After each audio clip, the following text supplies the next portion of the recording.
Welcome to Crappins. Don't wait a week for a new video. Join our Patreon at the Crappins On Demand level for instant recap access. Link in description. Enjoy the show. Hello and welcome to Watch Our Crappins, a podcast about all that crap on Bravo that we just love to talk about. I'm Ben Mandelker, and joining me today, broadcasting live from under a table amongst a pool of broken glass at Rails Steakhouse in New Jersey, it's Mr. Ronnie Karam. Hi, Ronnie. Hi, what's up? When we opened at Rails with broken glasses everywhere, literally on the train tracks, I was like, I don't care how toxic this shit is. I'm so glad it's back. Yeah, the Real Housewives drought is over. New Jersey is back. We are here today to recap it. Before we dive into that, first of all, a huge thank you to everyone who came to our show on Friday. We had the best time. First of all, it was very cool that we sold out that show. That's a big deal, actually, because, I think that we were just kind of like, oh yeah, we're doing Netflix as a joke. And then now that the festival has started here in LA, it is such a big deal. And there's all these things happening. And it's really cool that we had a sold out show at this festival. So thank you everyone so much for coming out. And we know we changed it up by doing a House Hunters episode, and you guys were a great audience. We had so much fun with that. So thanks again, and congrats also to Katie Cazorla, who opened up the Kookaburra Lounge. That was her opening night of her brand, Katie and Walter, their brand new lounge there. So it was such a fun time. So thanks again to everyone. And then we have some live shows later this month in Europe. We're doing London, Dublin, and Birmingham. Links are on our website. London's sold out, actually. So London is sold out, which, again, thank you for that, too. That's awesome. And that's also part of a podcast festival, apparently. But Dublin and Birmingham are available. So go check those out. Also, check out our Patreon at patreon.com/watchforcrappins. You can listen to our bonus episodes and watch us on video with Crappins On Demand, and also join the Discord community. So thanks everyone for a really great weekend, basically. Thank you. Yeah, and Ronnie, it was so good to see you. I always love when you're in LA. I found a house there that I'm trying to move into. So wish me luck, because good Lord. Okay, I'm so excited. It was so great to be there and be part of that festival and see everybody, and people came with shirts, like those glitter shirts with our faces that Shannon and Natalia came in were amazing. Yep. Yeah, we also it was saw just some great. classic... We're filled with gratitude today, you guys. Yeah, soups gratitude. We saw also a classic Ben in the Streets, Ronnie in the Sheets t-shirt up there in the front row. So lots of... We felt the love. We felt the love at Netflix as a joke. It's more like Netflix is a love fest. You know what? It should be called Netflix is not a joke, because we felt things. We felt things. We can really talk our fucking heads off. We were like, let's do a House Hunters. It'll be shorter for a comedy festival. You don't want to keep people there all night. Or we can have enough to fill it with a house. We went an hour and a half on a House Hunters. I mean, Jesus Christ. How many naked jokes can you make? An hour and a half, wall-to-wall worth, okay? And by the way, that's going to be released on our Wondery Plus feed, because that is an episode of Dwell Hello this week, my little friends. It's wild. That's 22 minutes of airtime that we turned into a 90-minute show. Yeah. But honestly, everyone was awesome and laughed, and, it was good vibes. So today, speaking of good vibes, New Jersey, home of the best vibes of all, on Bravo. So it looks like we're setting up for another vicious season of this show, but it is so fun. Like you said, the fact that we started at Rails Steakhouse and there's broken glass, we just knew we were setting up for more messiness in New Jersey. Yeah, but who? And, it turns out by the end of this little clip, it's everybody. Literally everybody hates each other. Everybody has just gone toxic as hell. All the backstage stuff, all the blogger drama that I guess is going to be coming out during this. You got Melissa Bowles and Rosanna Eardrums and whatever all the bloggers' names are who were messed up in this. They're all messed up in it, and everybody's throwing their blogger weapons around. It's fun and nerve-wracking. It's fun and nerve-wracking, honestly. And it's also like watching this show, I feel like I say a lot that Miami has a really deep roster, which is why it's so good. I mean, you have an amazing cast, but then you also have like these amazing friends of. And I think Miami has the deepest and best roster on Bravo currently. But New Jersey has a real like world to it, right? Like all the husbands are are unique characters, and then you have Jen Fessler, who's such a friend of that. It feels like she's a real housewife, but she's still not. She's not a housewife. She's still a friend of, I think, and she's like almost like the focus of this entire episode in some ways. And then you have Jackie, and we know Jackie and Margaret are gonna have a big fight. So like this, Jersey also has a deep roster, and I feel like Jersey deserves more credit than it gets. Yeah, I think it gets decent credit. I was reading the Ratings Bravo account on Twitter, and I think they're like they're in second place as far as ratings go for entire seasons. So people do watch. Yeah, it's just Bravo audience, you can never tell because we complain so much about everything. You can't tell what people really like and what they're really watching. Some of the most popular things, I would have thought that Salt Lake City got way up there because it had such a controversial season, but no, it's still like fourth or fifth place amongst all of them. So you never really know. It's harder for the newer franchises because even though some of the newer franchises are amazing, a lot of times people are kind of like legacy viewers, not RHONY, but like in the sense that they started watching this show 9 years ago and they just it's just like one of their shows. And they say, I'm watching already so many shows. I'm already watching Baby Moose or whatever. And I'm going to like now, I don't have time to take on freaking Salt Lake City. I hear it's good, but my roster is full. I'm saying roster a lot, but like everyone has a roster. You're horny because that's on Bravo. That means the people you're gonna fuck. I'm gonna add them to my roster. It's like, I mean, I guess it's like a real life thing. I only know it from Bravo really because gay people don't have rosters. We just like have people we fuck. I mean, I don't know that we like organize them that way. You really don't even understand how many it is until we're all at a Whole Foods at one time, and you're like, oh my god. Wow, we're all in the tortilla section at the same time. This is awkward. Yeah.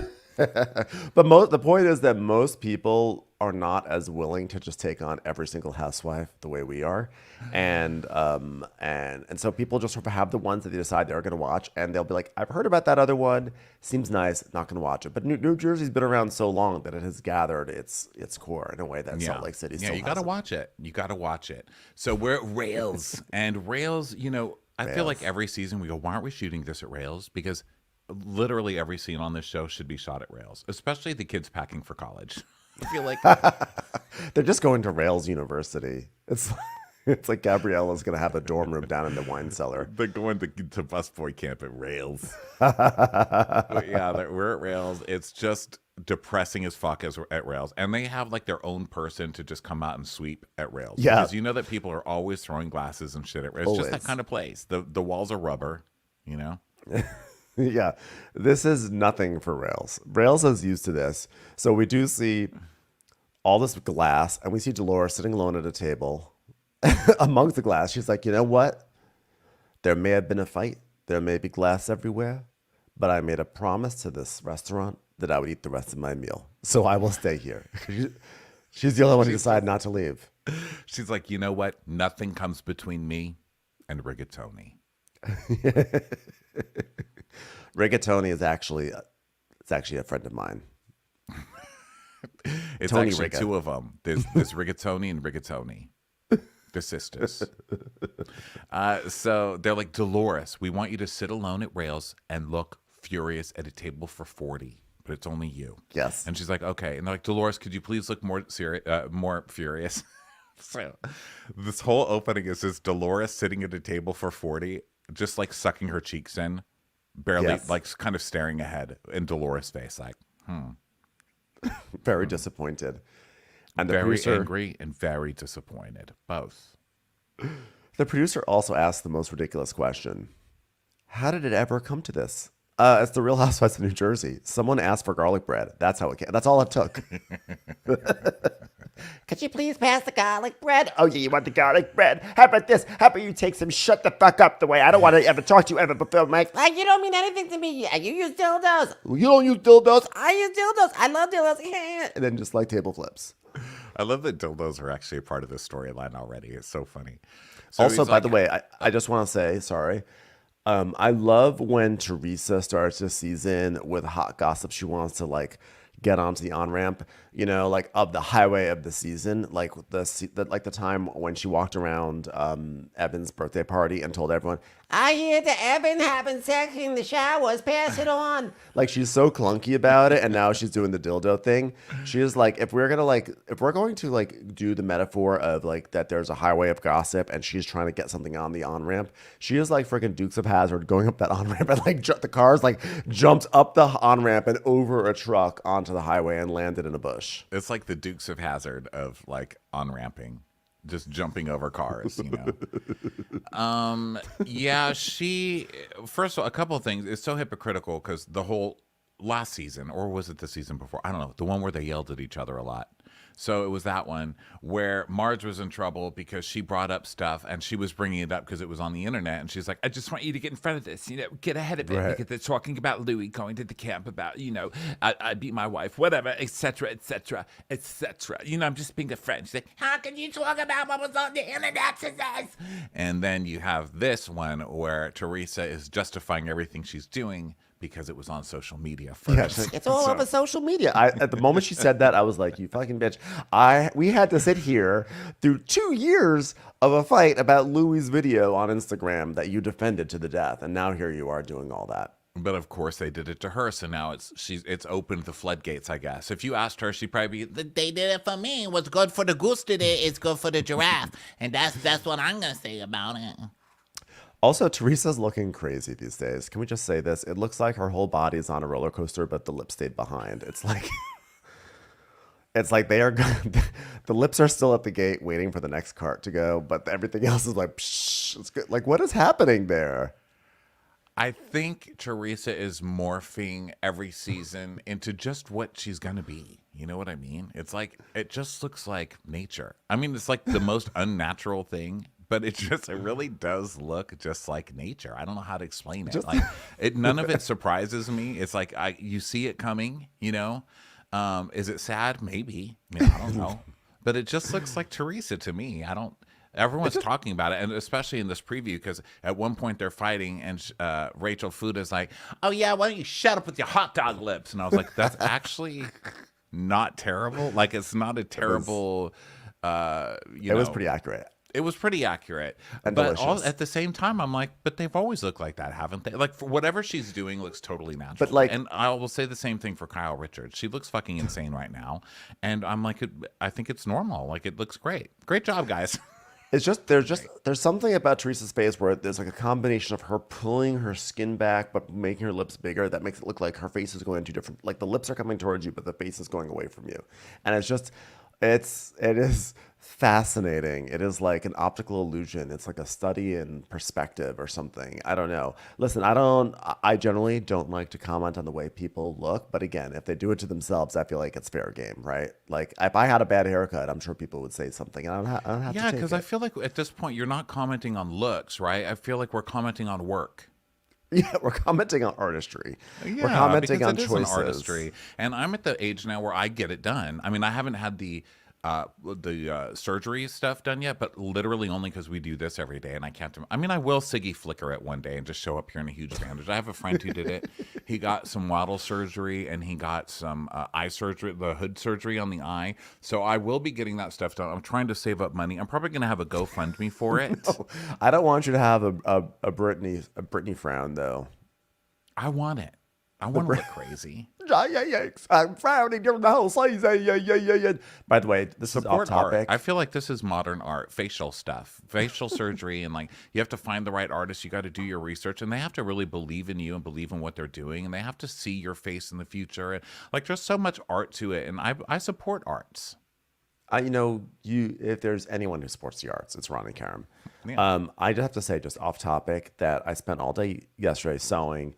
And the funniest thing is that I discovered that my brother's sewing machine sounds like Britney. If you hit if you go at a certain speed, it goes J-X.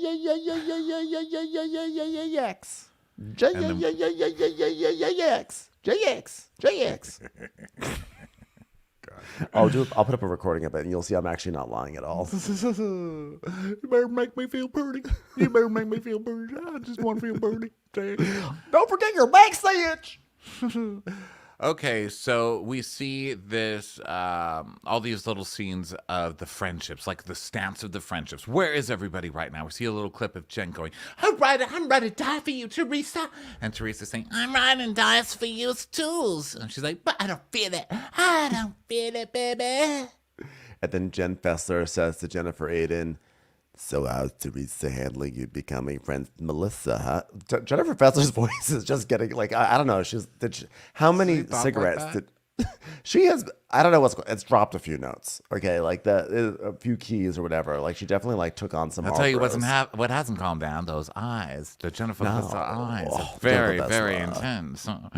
I thought there might be some kind of little party, but did I know it was going to be my entire family? Rosanna, Carlotta, Carzoni, everybody, the twins. It's insane. And then Jennifer Aiden's talking to Jackie, and she goes, you need the support of your friends right now, baby. And then Teresa's talking to Jackie and saying, yeah, we'll show you what real friends are like. Ding, blink, blink, blink, blink. This exodus of Jackie from one camp into the other is shocking. I cannot believe it. We're seeing it right at the beginning. We're seeing it right at the top. And it is nuts to see Teresa being like, we'll show you what real friends is like, baby. And then Danielle is talking to Rachel, and Danielle's like, she's like, I would stay 10 feet away from anyone that would ever hurt you. And Jen's like, that just changed everything for me. Well, I don't know what's happening here. No, Rachel said everything that just changed everything for me. So then now we see Dolores with Margaret, and Dolores is like, you fucking lying cut fitness. You know what? That's enough.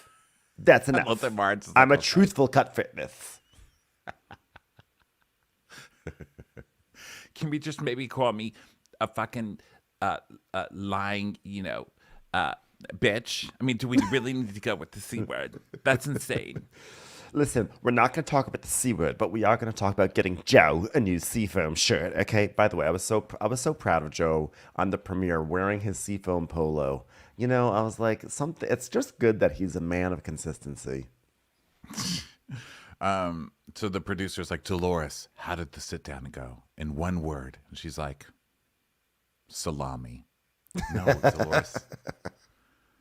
It couldn't have gone like salami. One word, Dolores. How did the sit down go? Pepperoni.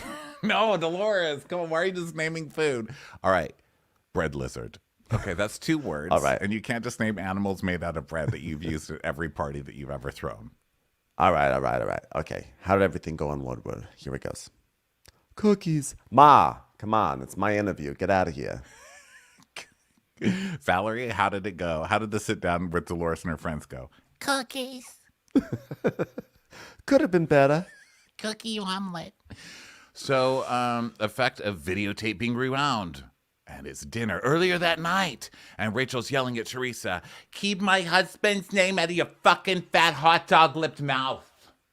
Plates breaking. And then Melissa saying, they learn from the best white trash. And Jan is like, she's unhinged. And Danielle's saying, fucking disgusted. Yeah, she didn't fucking lie to you, mommy. And it's just all of them, doing the typical Jersey thing. You're animal. You're an animal. I'm an animal. You're a fucking little snake. An animal. You wouldn't You're even fit in the snake. zoo. You're such a big animal. Dude, I don't talk to people like you. You're disgusting. Yeah. And then disgust. You're a snake. Oh, yeah? Well, they have snakes in the zoo. What's that about? We're talking about animals, stupid. You are. What do you mean? Fuck you, hot dog lips. I just love this show. None of it makes any sense. The ladies are just hurling the worst shit possible at each other. Are we talking about animals or focaccia shaped like animals? I need to know before I proceed. So the screen kind of just like slowly horizontally goes black. It's almost like the TV show is falling asleep. It's like someone's eyelids are slowly closing.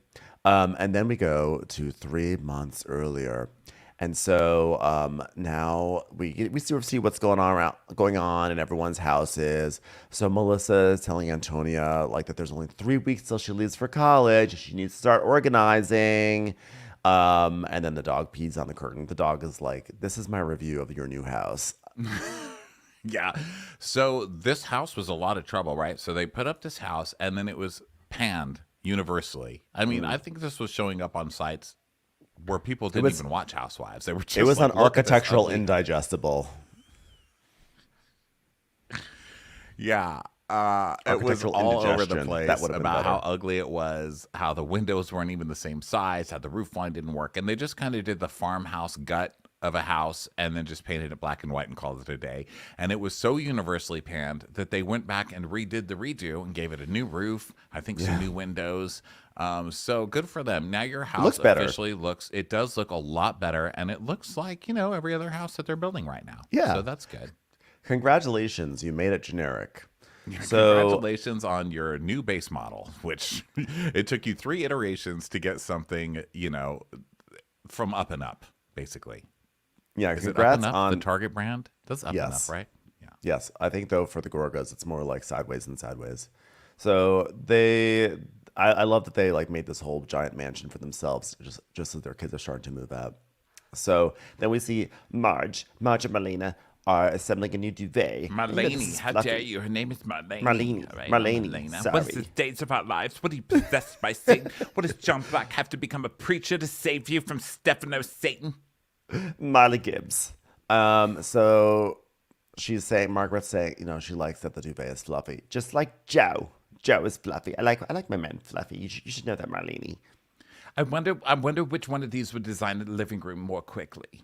This blanketed Joe. You know what? Honestly, my money's on the blanket. That's it.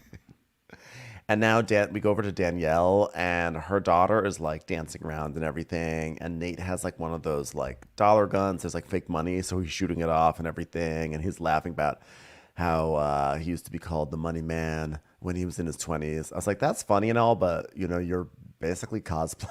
You're basically cosplaying sexy times, throwing money at your daughter. Just so you know. I know. I was like, wow, they've already gone to a party at Melissa's and stolen something. Classy family. So then Danielle and Rachel and her family are getting ready for a barbecue. And who's coming? It's going to be family night over here. So Rachel's family comes in, and her sister-in-law does that thing where she walks with her purse on her wrist, like holding her wrist up. And then she comes around the corner and she sees the kids and she goes, "Who is that?" I don't like when people do that to kids. That thing. And they're like, "Who is that? Who's there? Who is it?" It's like, do we answer this question? Is it rhetorical, or am I really supposed to answer it? Because I'm young enough that I should start to be able to form together thoughts. This is why kids think adults are idiots, because adults literally act like idiots around kids. Because I don't know, do they think they're going to scare them with our intelligence? I mean, what is it? But adults act like fucking morons. Every time they see a kid, they're like, "Who like cookie? Who like cookie?" Like, did you forgot English? Like, why are you talking like that just because it's a kid? I know. I feel like kids actually respond very well when they're talked to like adults sometimes. Because I remember one time I was in an elevator with my friend's toddler. The kid was like 2.5 or whatever. And the kid was just like crying in the elevator. And it was in my building. And I just looked at this girl and I said, honestly, you've got to like get it together because you're in a public space now. You're in an elevator. People are going to walk in here and see you crying. And it's just like not a good look. And she just like stopped crying and looked at me like, wait, what? I'm not sure she really understood me, but I think she understood my tone, which is like, girl, no. You said that stop to it. a kid in an elevator? You're lucky you didn't. Well, no, it was get my your friend's ass kid. beat. It was my friend's Oh. kid. It wasn't just a stranger. I would love to do it to a stranger. Don't get me Listen wrong. here, you little loser. Could you imagine? I mean, you can't even do that to a stranger who's an adult. But like, to a kid, that'd be hilarious. Be like, girl, you're doing the most right now. I don't even say that. But what I was gonna say is that like, how angry was Teresa that this season began with a Rachel Fuda family scene? Well, I think everyone's probably pissed at knowing that this is a Fuda-centric season. I mean, that's crazy. I don't feel like they've earned it. They just got here. Why is this show now centered around the Fudas of all people? And then, I mean, I like that their name has I'm food okay in with it. I listen. No, here's why I'm okay with it. because a lot of people complain like, oh my God, Teresa and Melissa again. It's always Teresa and Melissa, Teresa and Melissa. And then the moment that like we like they try to change it up and be like, okay, we'll focus on the new people. Everyone's like, what? What about Teresa and Melissa? Yeah. Well, I'm not saying it has to be Teresa and Melissa. I was just like, I didn't know that this was the Rachel. I mean, I thought Rachel did okay. I thought they were okay last year. I thought it was a decent season, but I wasn't like, oh my God, best casting of the year, the Foodas, you know? I was like, maybe they'll do good after like season 3 or 4. But then this season, it's like, it's the Fuda family up front and center. I don't know that that was earned. And also, look what happens, because look at how John Fuda's already acting. He's like the new housewife on the show. Like today, we'll get into it, but he released a statement today that is just glorious. So maybe it was good casting after all. I don't know, but my first feeling on seeing that they were the main center of the season, I was like, Yeah. Well, I was sort of like, I'm surprised, but I actually feel like Rachel Fuda is, I think she's doing a good job so far this season. She's a little bit more like, okay, I've earned a spot here on this cast, and I'm gonna like lean into it. So I was happy, but I do think it was really John Fuda. John Fuda is really like, his last season he was just like quiet and sitting in the corner being like, you know, what can you do? What are you gonna do? What are you gonna do? But now this season he's like, are you gonna let me finish? Are you gonna let me finish?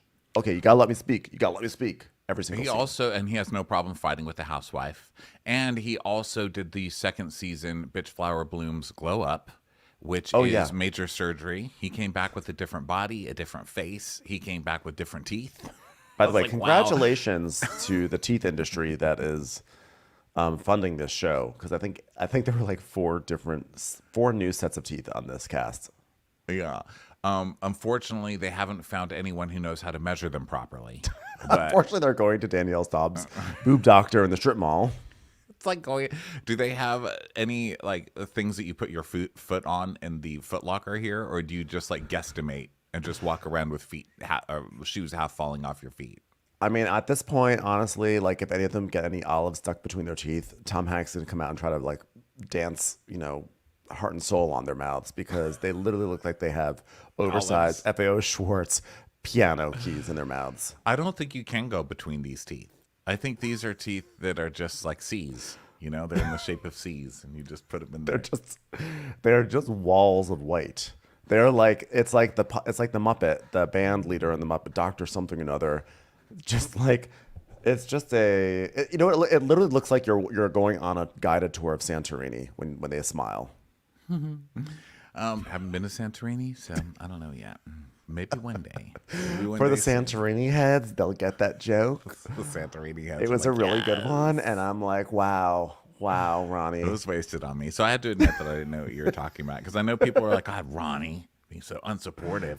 The Santorini heads are going to like get on me. So I'm going to get Santorini botted. They have teeth like Santorini. Okay. So Rachel's family shows up, and she's like, there's always so much going on in the Fuda household. Jaden's like a mini man. Gigi just turned 3. Juliana's I'm bored. Please stop listing your children and what they're doing. Like, I literally don't care. Please just keep them as little stick figures on the minivan until they're old enough to vote. Thank you. Yeah.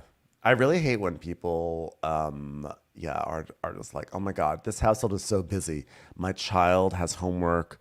My other child is starting to talk more. I'm like, it is busy. It is busy, but it's not interesting busy. But to me, like interesting busy is like, oh my God, our house is so busy. The FBI had to perform a stakeout here because it turns out our neighbors are part of some sort of exotic animal ring. It is hectic in here. I'm like, now that's the Or busy like, that tell I me care what's about. really going on. Like, my husband just got his tummy tuck. I mean, he literally pus didn't stop coming out the sides of him until about 5 minutes ago. He got new teeth. I mean, I've had to mush up his fucking bananas for him. You know, that's been really fun. We've been doing laser on his back and his armpits. He can barely move. Like, that's what I want to hear. I want to hear the real pain. I don't want to hear like, here's how old my child is. Or- like, your husband literally got a full body implant. Can we talk to him? Like, I want to hear what happened. I want the same thing. He looks great. Or I want like relatable busy, which is like, oh, it's so busy in here. I just bought 5 sets of bowls from Amazon, and I'm going to compare them all and decide which is the one that I'm going to keep. And then I have to send all the rest of them back, which means I have to go to the UPS store or Whole Foods. It depends. I don't know what I'm going to do.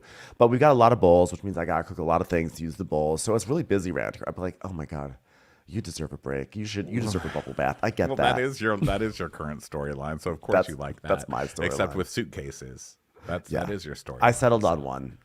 We had American Idol of suitcases over the weekend, and my friend Judy came over. It was actually backpacks for my personal item to go under the seat, and we have decided on one to keep, and the others are going back. Yeah, as you see, there you go. It's really exciting. So That's so busy around here. Yeah, so busy right here. So busy. So the parents have moved an hour and a half away. Like, take a hint, is what I say. And she's like, but Nona will literally freak if I don't have these meals. Because then she calls, and this is Nona freaking. She goes, Rachel, I haven't seen the girls. How are they? Like, that's Nona freaking. I think you'll survive. Well, I think that's her pre-freaking. That's like the sign that she's about to freak out. Because Nona, when she really freaks out, it's like, you don't call, you don't message, I don't even see my kids. I'm 88. I could die any day now, and then that's gonna be on you because you killed me. You're the one who killed me, Rachel. So she's like, known the Focaccia. Known the Focaccia. I like that she just shortens everything. That's her thing this year. Hey, no, the Focaccia, huh? Why'd you buy so much Focaccia, huh? My hubs is very skin now, okay? Come on, he can't eat all the Focaccia. And she's like, let's eat a cheat for a day. This is all good stuff. That's what you do. What, you're not going to eat the Focaccia because you're thin now? Yes, Nona, that's how it works. You get thin, you never fucking touch Focaccia again. Because let me tell you, as someone who's constantly tried their whole life to get thin, you eat one piece of that shit, you don't stop thinking about it for 1 second for the next 5 months. Your body holds on to that tiny little bubble of Focaccia, and it's like, there's more of me somewhere. All you gotta do is call the Instacart. There's more of me. There's more! And before you know it, you're in a corner somewhere just injecting little tiny crumbs of Focaccia straight into your veins, into your 500 fucking pounds known. Okay? Get your fucking drugs out of here. I did hear that that's how Ed Koch was elected into office, was that a lot of people confused Focaccia for an actual political endorsement. I'm Focaccia. Why wait in the bread line when you can be in the Focaccia line? I'm Focaccia. I'm Focaccia. Anyway, Santorini, Ed Koch, come to Rappins for all the good times. So we're rolling them out all day over here. It's going to be a 30-hour recap of just complete fucking nonsense. We don't even know what we're saying. If you guys are looking at each other thinking, what the fuck are these guys saying? Am I missing something? Dude. No. What the fuck? We don't know what we're talking about either. Okay, so everyone she asked her daughter, she's like, can you say Focaccia? And her kid's like, fucking Focaccia. She's like, yeah, the girl. She can say it. So Noan was like, so what have you been doing, Rachel? She goes, well, Ma, Noan's, I should say. Our plate's very full. Juliana, I don't know. They think she's got a tongue tie, and then they think a lip too. And everything's tied up in there, so she's having some speech problems. She can't even say Focaccia. You know what she says instead? Anti-Koch. It's terrible. And you know what? She's had like her feeding and stuff. So, we're gonna be on top of it. Yeah. There's one little part where they talk about how the grandpa is teaching the kid to curse, and Nona's like, you better keep your fucking mouth shut, Arthur, all right? Don't you curse around the kid. And then we see Rachel taking a video of the kid, and she's like, hey, what are you doing? She's like, yeah, fucking chooch, the kid. Little fucking chooch.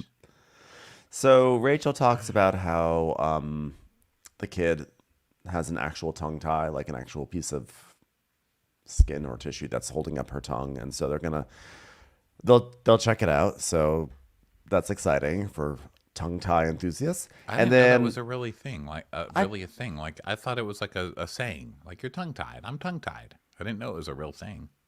I feel like I have heard of it, but I didn't know it was actually referred to as actually tongue tied. Or maybe that's just how they told her. She's like, what? Like, well, she's got a case of periodontal-itis. She's like, what? She's tongue tied. Oh, okay, got it. So she's going to throw a party for Jen Fessler. You know Jen. And Nona's like, I know Jen. And she's like, yeah, well, we're going to throw her birthday party. And, Jeff wanted to invite all the girls because, that's just how Jen is. She doesn't want to leave people out. So I sent Teresa and Jennifer Aiden a text, and she goes, nose job, Jennifer. Which, by the way, that's... Nona, have you seen your granddaughter? No kidding. I don't think this is the house to be throwing those stones in. Okay, you shouldn't throw stones when you live in a pointy cartilaged home. Michael Jackson from the grave is like, that's a lot. So So anyway, Rachel did reach out to she's reaching out to Jennifer, all sorts of people, and then she said that Teresa did answer, and that Teresa said thank you for the invite, and then said I know we have our issues and whatever, but I would like to invite you to Jen's party. Oh, I guess Rachel said that. Whatever. So she reached out to Teresa. Teresa said yes. Everyone's going. Yeah. And Nona's like, I'm already getting a knot in my stomach because you're eating fucking focaccia. Okay, get the shit out of my house. So Rachel's like, I get that. But the party's not for John. It's not for me. It's not for my son or for my family. It's not in my home. So you know what, Noan? I'm going to have the part. I'm going to do it somewhere else. I'm going to have it at Rails. You know, it was probably called Railways, but in this family we call it Rails. And that's it. What are you going to do? She's so, like, her eyes are so wide open and blinking all the time. She's like sitting straight up like, it's not for me. It's not for my children, Noan. Okay, what am I going to do? I'm going to have the party. That's what I'm going to do, Noan. She definitely gives, sometimes when she gets really like when she gets intense about something, she definitely gives like startled ostrich on like a Hallmark card, you know, like happy birthday. So she's like, I'm not building a bridge. The sole reason I like reached out to Teresa at all was for the party. And that's it. I mean, like, her husband hired an investigator to investigate us. And I have no interest in being friends with people that do shit like that. And so she's like, and John, what are you going to do when Louis comes up to you? What are you going to do, John? And he's like, I'm going to give him a nod. I'm going to give him one of these. Like, hey, like I'm at the Home Depot. Hey, how you doing? I mean, not the Gorga. He's still not allowed in there from what I know. But anyone else. Maybe Home Depot wasn't the best thing to bring up right now. I'm already fighting with the guys. And then the sister-in-law, Lisa, goes, or the mom maybe, goes, you don't get out much, do you? So we go over to Melissa's house, and they're packing for college. Squeak! Baby Jesus! Baby Jesus! And so the dog comes up, and he's peeing all over the curtains and stuff. And they're talking. Melissa goes, I'm so excited to be in our new home. I literally handpicked every single thing in the house. We know, Melissa. My God. For once on one of these shows, I believe it. Okay? Yeah. Are there still the Muppet rope fixtures hanging the in black like the black eyelashes, long eyelashes dangling from the chandelier? I hope not. So she's like basically telling Antonia to start packing, and she's like, what are you gonna take? And Antonia's like, I'm taking everything to college. And she's like, but there's a dorm room doesn't have the space. And she goes, you know, Antonia's about to leave the house and go to the University of Delaware, but like, I don't know that my kids are ready to live without me. I'm like, I guarantee they have a very different perspective on this. They've hated you for a long time.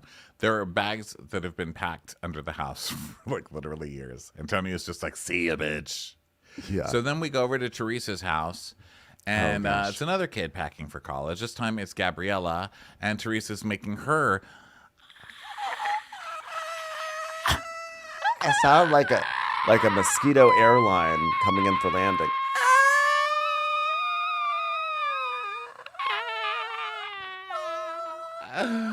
I have to admit something to you, because a few weeks ago I kept crying. Like I was driving in the car and I kept thinking about you. Hold on, let me feel my eyes. I started to cry because I was like, oh my God, I forgot I had a daughter between Gia and Melania. This is the most I never had to attention. cry for Gia because Gia was like 45 minutes away, right? But you're not going to be 45 minutes away. Yeah, Gabriella's going to University of Michigan, which is like a really good school. I don't know why I was surprised by it. I mean, Gabriella always was the one who seemed like she wanted to be rid of her family the most out of all these shows, out of all the kids on this show. So like, she's like, I'm just gonna do really well with my academics and get the hell out of this shithole that I'm in right now. Yeah. So then Adriana and Melania come into the room, and they're, just all so old. It's crazy seeing all the kids grown up. It is kind of sad. And Teresa's like, yeah, Gia moved back, and Louis still lives with us. And then next year, you're going to leave. And then that other one, then we got you for another 4 years. Say, I want a sandwich. Mom, please don't make me. Say it. I want a sandwich. That little one. Can't believe she's so old. She's like a little I know, adult. she's 14, right? Isn't that wild? I mean, it's just, yeah. So pretty much the whole scene was just Teresa like, because she kept doing it over and over and over again. Yeah. So we go back to Melissa's house, and she's talking about dorm life and everything with the boys, and also Joe and everything, and talking about moving, etc. And like they give Antonia shower shoes for the dorms. You know, it's the typical sending the kid off to college storyline stuff that's going to go on for like 12 episodes. And this season it's even worse because we got 2 kids going off to college. Yeah, so it's that. And then she's like, oh, yeah, Joe, I mean, come on. It's your first time getting a kid to college. Oh, wait, I almost forgot. You took Teresa's kid to college. She's still treating us like this, you know? And so then back at Teresa's house, it's dinner time. And Louis Jr. is there, who's totally a chip off the old block. He's like, what a wonderful dinner, Teresa. What a wonderful dinner. So if you could name this salad after your PIN number at Bank of America, what would you name it, huh? Huh? Yeah. Well, you knew that Louis pulled over his son. He's like, hey, you want to know how to be a real man? The way you're a real man is you compliment your new stepmother, and you do it on TV with the following lines. Okay, here's a printout. I'll put it under your plate. If you forget, just read them. So he's like, Teresa, another wonderful meal. I'm fed so well in this household. I don't even know how I'll be able to live outside of this household.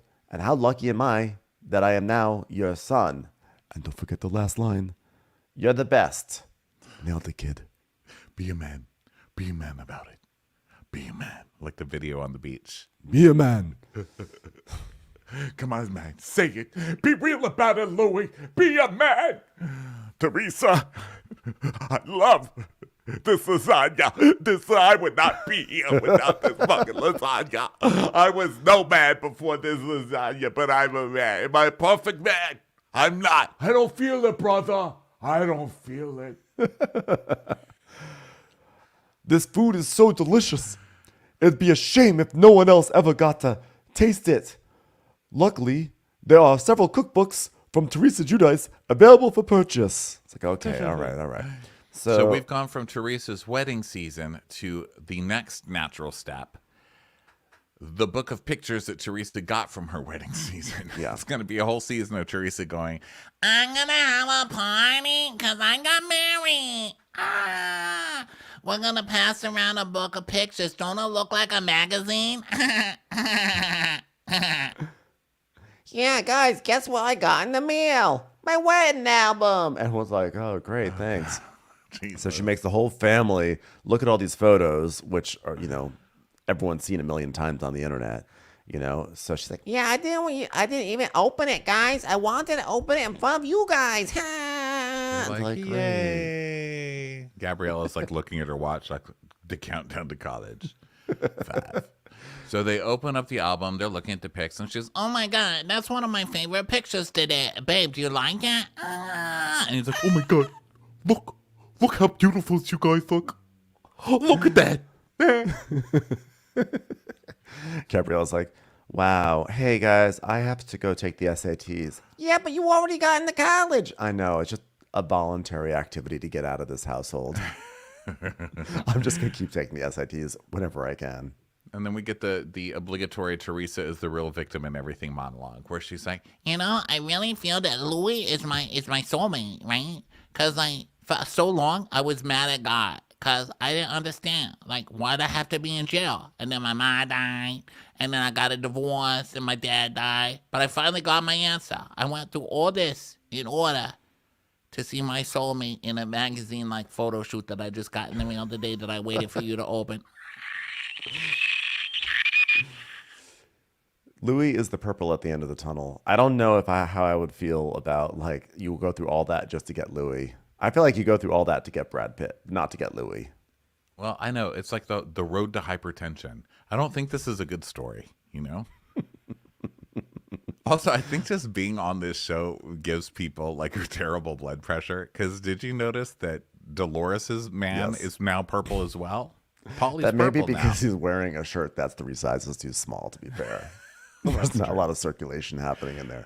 He came back the color of a varicose vein. What have we done to Paulie? This poor guy. Just give him a free-flowing shirt at this point. So Teresa's like, Now blending your family together, it's a dream. And Louis and I have created this beautiful family and it feels amazing. Isn't everyone so happy? Gabrielle was like, is it too early for me just to go to Michigan now? I could spend the summer in Detroit. I'll do anything. Let me get out of here, please. So they start talking about how this party's going to come up and they're going to be seeing Melissa and Joe. And Louis like, yeah, there's a lot of moving parts there, huh? And your brother and sister, oh, we're going to see them. And she goes, Yeah, follow my lead in there. I'm the boss there, right? Capiche? Capiche? he's like, Capiche? Be a man. Be a man. So we go back to Melissa and Joe's, and Melissa's talking about the party and everything and how she loves Jen Fessler, but everyone's going to be there. Your sister's going to be there. Jennifer Aiden's going to be there. He goes, yeah, who gives a shit? Do you give a shit? No, but it's so weird. Like, you want to finish the sentence for me? Because I'm just trying to get you to say something about your sister. It's like, you know what? What I actually want is I would love for you to walk in the room and be like, hello. there's the plan. She's like, yeah, but she literally said, like, I'm never going to see you again. And then she is going to see me. Because remember when she said that? And then we see the reunion where Teresa's like, well, I never have to see you again because you's going to be gone. But they did not fire Melissa after all, which I think, when we called this at that reunion, tactical mistake. Like, it could not just go on the way it was, guys. This is like another Bravo. You can't, if it's broken, fix it. Don't just keep being like, oh, let's just let it limp on. No, it's obviously broken, fix it. So I'm hoping that they don't have a season like Potomac or something like that where the same thing happened. Where people were like, okay, time to fix this show. And then you didn't do it. And now it's being taped together and just like bobbling down the hill. Yeah, but they also can't set a precedent that if Teresa wants someone fired, then they get fired. Like, you can't just do that. I don't say it should be Melissa who got fired. I just mean they can't bring the cast back in the exact same configuration. Something's got to give, because now you're going to have a season of two camps. Well, Sizzes. yeah. Two camps. Sorry. My English, there will be two camps. My Jersey English needs some practice. Hopefully it'll be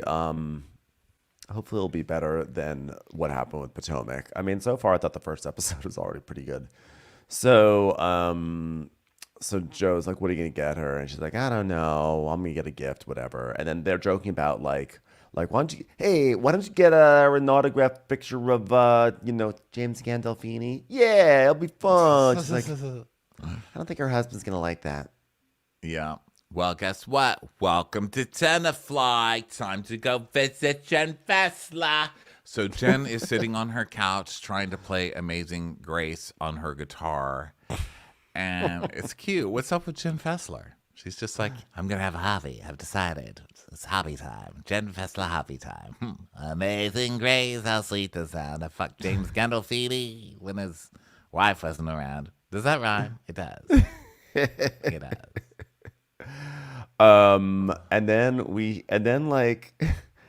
So then Jeff comes in. He's like, oh, I thought I heard one of the cats screaming. Actually, his daughter did that. Have you ever seen her daughter before? I don't remember ever seeing No, her daughter comes in. I think her daughter is Rachel. And Jen's like, so, excuse me, Rachel, did you hear me? And she's like, yeah, I heard you, Ma. You're just like so bad. It's just so bad. Her daughter's 21. And already, I feel like she's been working in like an office steno pool, a smoky office steno pool for 30 years. Yeah, I was gonna say, is the school around here next to the like pollution processing plant? Like, why do all of the kids? They're like, Ma, please stop with the guitar. You've got all Teresa's kids that are like, I'm so excited to go to college. Like, what is wrong with the kids here? Have they been smoking? Like, what's happening? Never forget the time that they went on a little boat ride. And like Dolores was posing on the rails of the boat, and there was just like chemical refineries behind her. Like, that's just sort of the vibe of this show. So Margaret pulls up as Jennifer Fessler is now attempting to do As the Saints Go Marching In. And she's like, as the saints go marching in. I was like, thank God for Margaret putting us all out of our misery by showing up. Yeah, she's like, hi, you know what? It's amazing to see you. I mean, I haven't seen you. I mean, I have seen you, but, I haven't seen you on camera in a long time. It's so good to see you. Are you trying to make guitars happen? Please don't do that. Nobody needs that. Oh, my God, so good to see you. Happy birthday. I brought you a gift. Okay, it's a vibrator, but it's in the shape of a heart and not a penis, because really, who needs another penis around? So you've always got my heart in your vagina. I hope you enjoyed that. I hope the copyright doesn't sue me. I was going to bring you a vibrator in the shape of a whale, but I'm really worried about those people never letting it go. I mean, they're like a dog with the bone. It's like a whale with a bone over there. Moby Dick following it's like a dildo Moby Dick following around a dildo boat for the rest of eternity. Captain Ahab's just trying to get around the boat. One of his legs is a dildo. You know what I'm saying? Well, thank you very much. It's very beautiful. It did sort of just squirt me a little bit. Oh yeah, I filled it full of Snickers creamer. I don't know. You may think vibrators can't be filled with things. Well, guess what? You're right. They can't be, which is why I learned my lesson the hard way. Okay. You know what I wouldn't let myself buy? Snickers coffee. Where'd you find Snickers it? flavored coffee. I don't know. It was in the store. In the store. It was like So, a Yoo-hoo kind of thing. No. It was a brew coffee. You brew it, and I guess it's Snickers flavored, and then you can put cream in it, and it'll taste like a Snickers. But I was like, I'm not having that unnatural coffee. But then the coffee I get, I looked, and it's not natural either. It said natural and unnatural. Well, it doesn't say unnatural flavors, but what does it say? Something. So I think everything we eat is crap anyway. So I might as well get a Snickers coffee. Yeah, live a little bit, Yeah. So, Well, anyway, thanks to the dildo, because normally I just use my travel toothbrush. we're learning a lot. We're learning a lot right now. What do you do when you use your electric tooth? Do you take the head of it off, and then you let the other thing vibrate? I assume that you just have like the base and you sort of just put it, you do some frottage with it, but I don't know. That's for Jen Fessler to Isn't tell that us. cheese? I don't want to ask. No, fromage is cheese. Frottage, I think, is like the rubbing. I feel like what's going to happen is if we go down this path, people are going to be like, it was on the after show. Didn't you watch the after show? So I'm like, you just know this was on the after show, right? It had to have been. So yeah, I basically found myself my electric toothbrush because I don't want to bring anything too big. Marge's like, oh, okay, and then you brush your teeth with it? That's kind of gross, but you do you. She's like, what? It's on my body. Okay.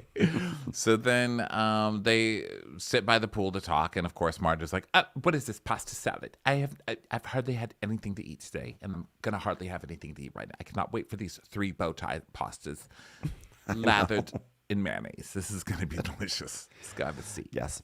I really, this is such a wonderful plate I have. 3 pieces of bow tie pasta in mayo and then a slice of pineapple. Just delicious. So she's like, oh, well, things are crazy at home. Okay, our pool's finally in. And I just want you to know, it's like, do you know, I looked at my calendar. You know when we started my pool? 1987. It's absolutely wild. Okay, I feel like I'm over my head with so many things. Luckily, we have a pool now. So when I'm over my head, I'm literally doing a dive. And Joe's like clapping. And I'm like, Joe, stop clapping. Change your shirt. Okay. Well, it's not news. Ever since I've met you, you're in over your head. You just work. Go. No time for the guitar. Am I right? I mean, we really could be like Taylor Swift and Dolly Parton, 2 of us. I mean, they're not really a team, but still. I'll bet one of them at least jerks off with a toothbrush, so there's that. She goes, yeah, ever since the day I met you, you've always had too much on your plate. Literally, they have 3 pieces of fruit on their plates right now. I love that they're up at their plates. Yeah, they're like holding up really just like empty plates right now, talking about how there's so much on their plate. You know what? My life is go. And Joe, finish the pool. Joe, Jesus Christ, Joe. It's my whole life. I never have a chance to just sit and think of like, what's going on? And so now I have to ask myself, Marge, what's going on? I don't know. I don't even know. Brett, my stepson, he got married, right? He's getting married. Okay, it's just great. Jan's not going to be at the wedding because he died. And then we weren't even look, I always said about Jan, we weren't a great couple, but we always were like a great family. So for me to not see him, and so now she starts to get choked up as she starts talking about how Jan died. Jan was her ex, but who we saw over the years, they would always like hang out and talk and everything, and they were great friends. And she's saying how she just really has only started to process his death right now and start the grieving process. And she's like really like upset. Like she has things that she would normally talk to him about or work through with him, and he's not there anymore for her. So she's, struggling. Yeah, it's really hard. All right, let's talk about what a bitch Teresa is. Let's do that now.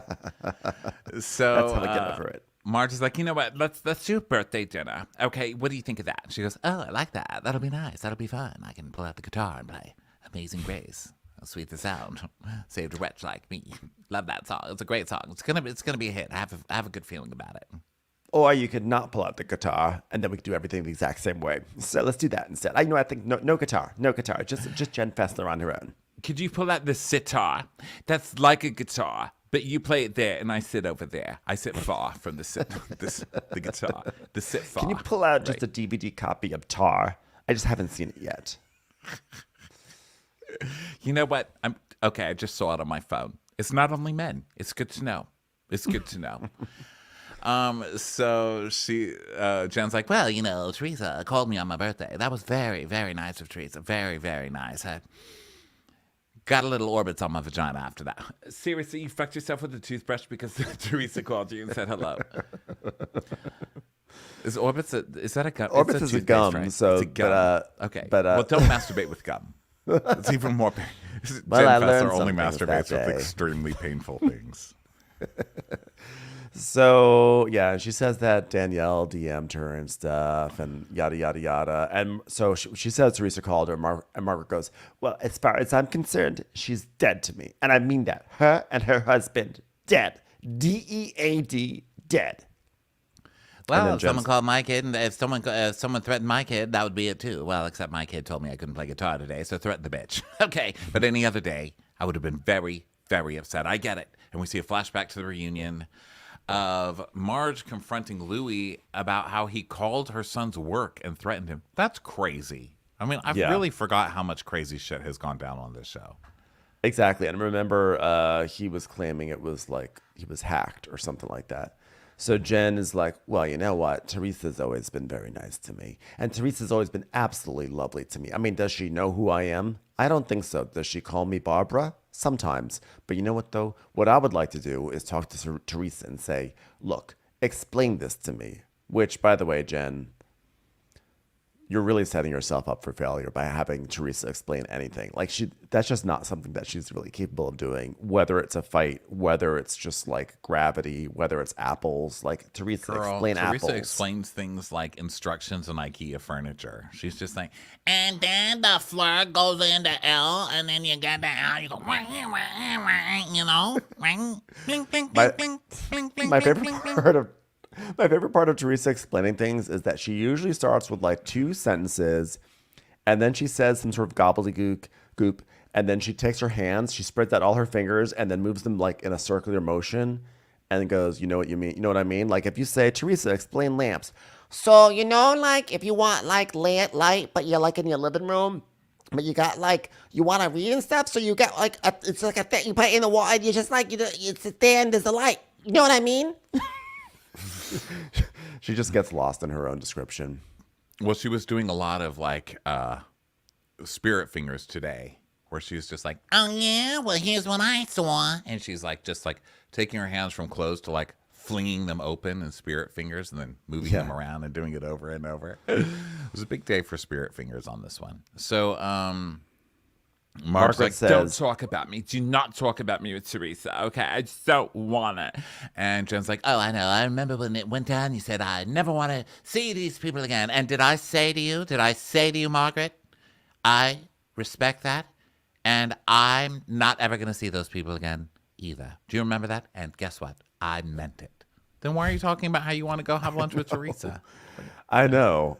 Margaret goes, and you know what? I don't want to ever talk about her again. Okay? Is that okay? I'm like, yeah, good luck. You just happen to be on a show where you're actively talking about her right now, in fact.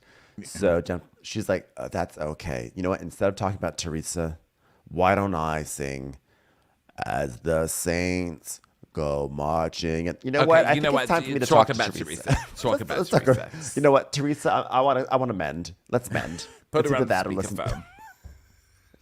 She's about to do a hole in the bucket, and that song just goes on forever. So we need to really fix this, Teresa. Dildo Ahab's about to sing a ditty. Teresa, come over here. Let's hug. There's a hole in the bucket, dear lass. Okay, Teresa, get over here quickly. Come on, you gotta save me. So then we see a double date with Polly, Dolores, and Lee. Lee and Louie. Tree and Louie. So they go to this restaurant. And Paulie is like, I'd love to order something that's not Italian food. It makes me sick. It's like, yeah, Paulie can't eat a bit of Italian food. He's allergic to it. Like, all Italian food? All Italian food. I'm not even lying to you. I can't have a bit. She's like, yeah, he had a meatball.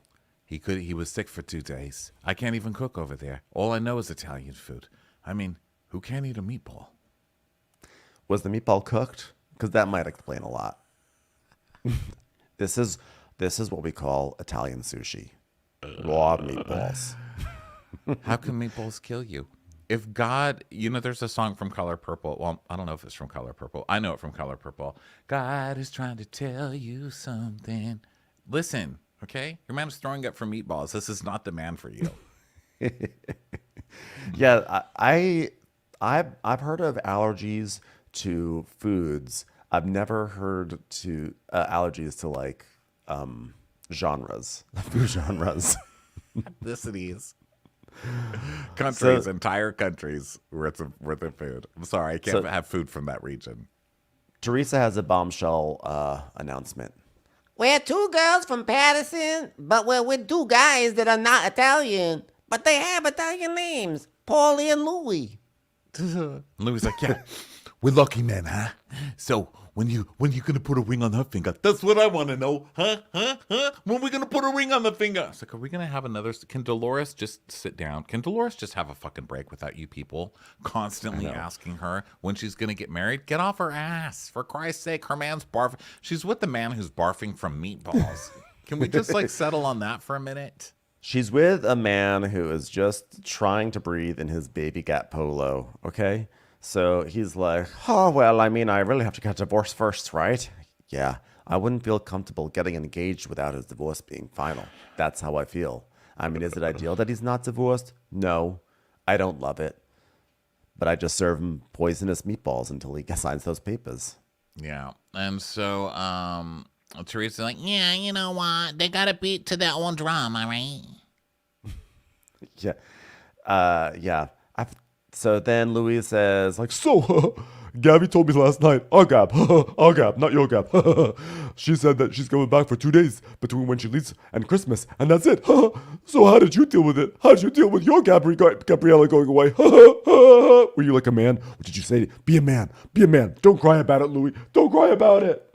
I went loony. I started buying things. I started building stairs without railings on them. I got another couple of dogs. I said, go close to the railing just to see if they would go over, if they were smart enough to know that there's no railing on the stairs. I was just losing my mind. I would walk from the living room to the kitchen, to the dining room, to the living room, to the kitchen, to the dining room, to the living room, to the kitchen. Triangle after triangle after triangle. Yeah, well, we're gonna miss our daughter so much. And Louis like, yeah, Gabriella was the most reserved one when I first met her, and now she says a lot, like, get out of my face, or I can't wait to move out, or are you even my real parents? And Polly's like, well, I got to love you from Frankie. Dolores is like, Lou, let's drop it. Are you going to go to Jen Fessler's party? Let's talk about Jen Fessler's party. And he's like, yeah, I'm going. Why wouldn't I go? I'm so excited to go. Jen Fessler's party. You know that lady fucks herself with a toothbrush? By the way, not to take away from Paulie's experience, but when he says that Frankie said he got an I love you from Frankie, I feel like Frankie tells everyone that he loves them, right? Like he could go to the bank and they're like, all right, Mr. Catania, so here's your deposit's done and here's your receipt. Thanks, love you. I just feel like he does it. He's so like affectionate. He just gives away the love yous. I give love yous away to everybody. Someone told me once, I love you is more important than just saying it so casually. I was like, no, it's not. Because I can also hate you just as easily. You know what I mean? I give away the love very easily, but I also give away the hate. That's just how I roll. Also, Frankie should be in a good goddamn mood and love everybody. He gets like 10 blowjobs a day. I will never forget when his mom was like, yeah, I went to see Frankie at school. You know what he's got? A blowjob bell. He blows it and people come give him a blowjob. I will never forget that as long as I live. Of course he's fucking happy. I tell everybody I loved him too. He's constantly drained. He's got no poison inside of him, as Joe Gorga would say. Nothing left. Yeah. You know what? I have to say, Louis was like such a gentleman. He texted John Fuda the other day. It was Fuda. Yeah. And he said we could meet for a cup of coffee. And Louis like, yeah, just to clear the air. Huh?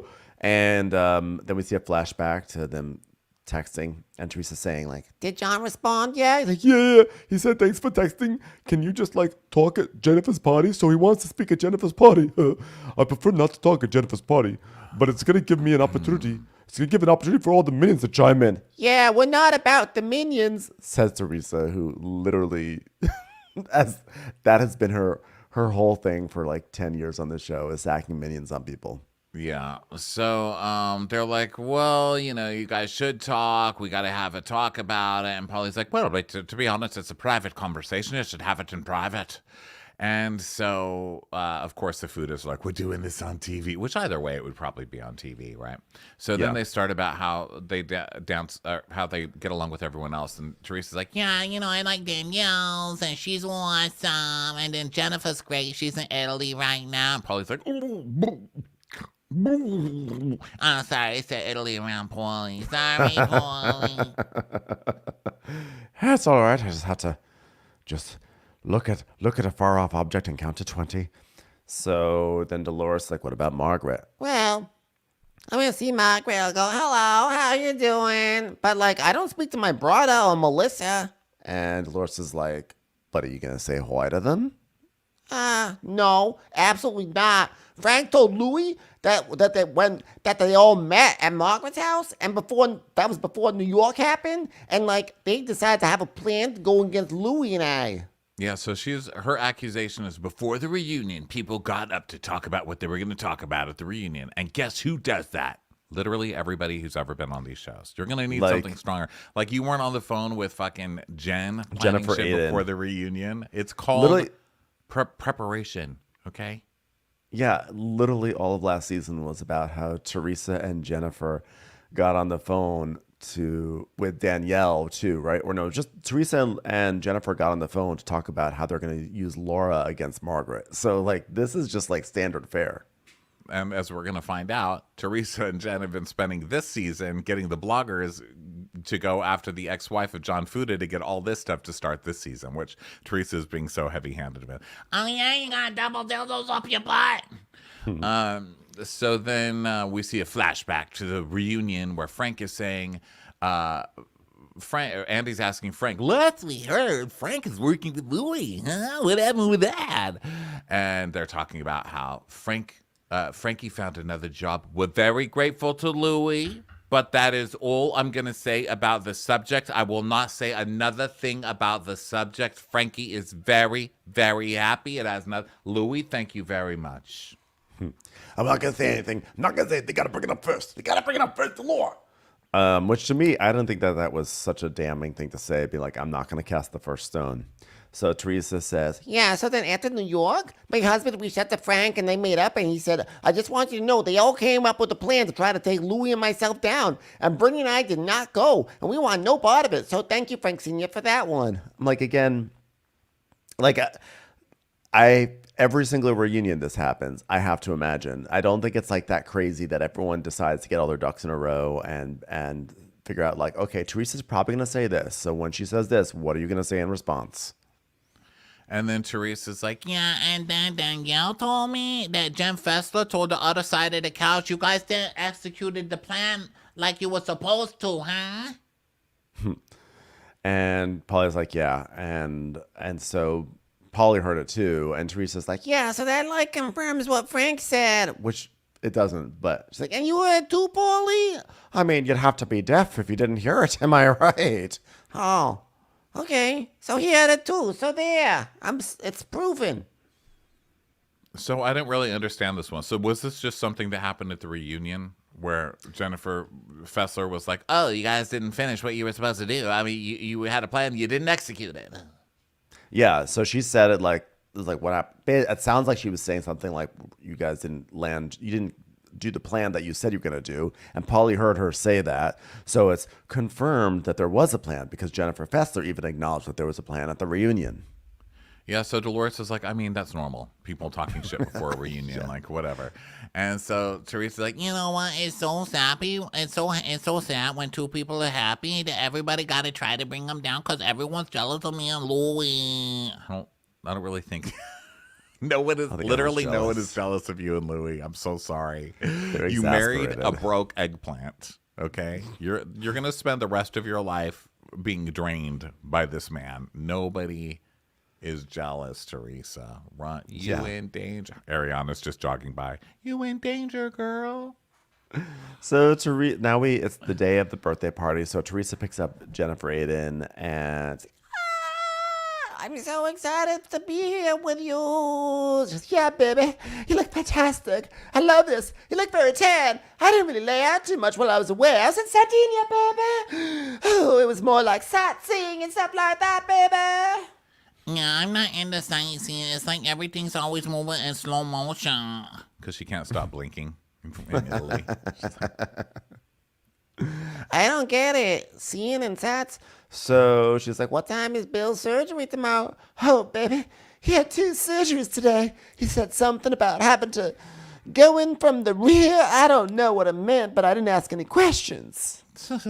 So Teresa is saying that her husband can't come today because he's got a business meeting for whatever it is that he's pretending to do these days. I guess leads. He's got a business meeting about maybe he and leads. Todd. Maybe he and Todd are working on something together in the world of real estate. Down in Florida. So then everyone starts showing up for the party and, doing the regular, let's get shit-faced girls. And Rachel says hello to Danielle. And they're like, why aren't we friends? Because you guys got caught up in the factions, They got caught up in, like, who should we be friends to stay on this show? But now they've both survived the odds and both got a second season, which is pretty rare for noobs. So they're like, we should be nicer to each other now because we both got a second year, Yeah, exactly. And so they're like talking about how they last week they went to lunch and Rachel burped and Danielle's like, oh, I hate burping more than anything in the world. And then Rachel burps and she's like, oh my God, that was a big one. That was a big one. And now they're friends. And that's it. So that sometimes it just takes mutual burping jokes and then boom, you're in, So Marge joins him at the bar and she's like, oh, wow, look at you, newfound BFFs. I need a drink. Okay, please don't make it with anything bow tie. I can't. I mean, I'm still stuffed. So then the Joes are catching up. They're all Joes. So Joe's like, hey, what's up with you? And Fuda's like, nothing. I get accused of all kinds of shit every day of my life. You know what I mean? And then we cut over to Teresa and Jen, who seem to be driving past the same Midas station every time we cut to them. They're just like circling around the muffler shop. And Jennifer's like, so, I heard about some kinky shit with John Fuda. Did you hear about that, baby? She's like, oh, yeah, I seen it all over the place. And I didn't even say anything to any blogger about it. And then we see her talking on the phone with Louie earlier because he can't come. So she's like, oh, yeah, Fuda's gonna miss you later, huh? Because so much came out on the internet, says he was like the biggest drug dealer in Bergen County. He likes purple double-sided dildos. Like, he's gonna need you there, Louie. I like that Teresa, like, she can't just wait for the next most convenient time to bring it up. She's like, we're still doing this in the first episode, whether you're here or not, okay? If I got to do it on FaceTime while you're waiting for your Leeds convention, I'm going to fucking do it on FaceTime. yeah. So back to the present, Jennifer's like, the double-sided dildo, baby. And Teresa goes, yeah, I saw that. I mean, it's all over social media. I mean, we're seeing a blind item like that from about John Fuda. Wow, he's like a little kinky boots in the bedroom, if you know what I mean, baby. He's like a fox on the block, and that fox has a dildo in it. And then we see a tweet by TV Secrets Revealed. And it says, who gives a shit about John Fuda using a dildo? A lot more men than those who are openly gay use it and or experiment. I bet Gorga has, huh? The real tea is everything else, particularly the son living with his grandma and not John until Rachel, plus John's drug dealing past. So a lot of this came out last season, but I guess it's just making it onto the show this season. And part of this is the Fuda's own fault.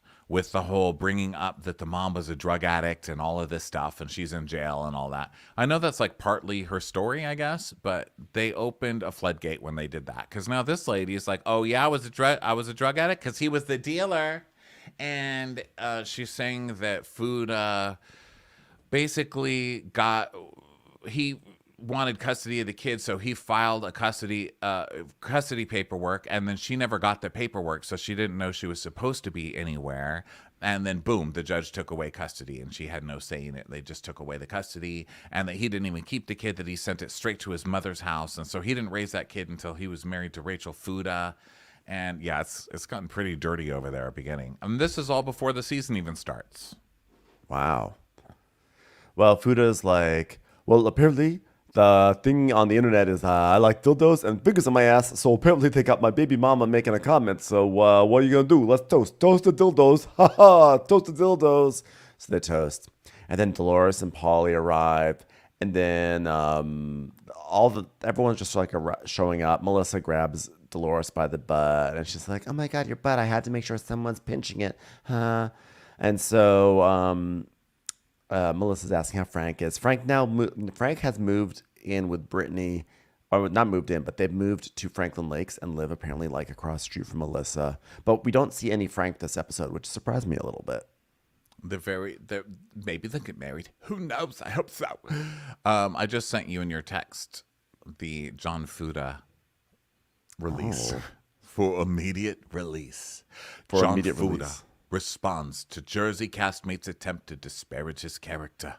John Fuda, esteemed entrepreneur and philanthropist, has issued a statement in response to recent attempts by his fellow castmates on The Real Housewives of New Jersey to bring up his past in an effort to cast him in a negative light.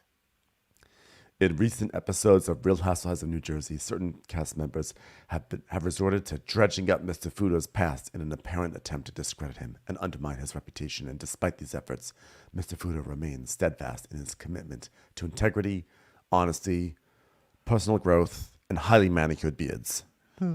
While I am not proud of every aspect of history, I've worked tirelessly to overcome challenges and strive for a better future. I refuse to be defined by my past mistakes or a couple of dildos in my bunghole.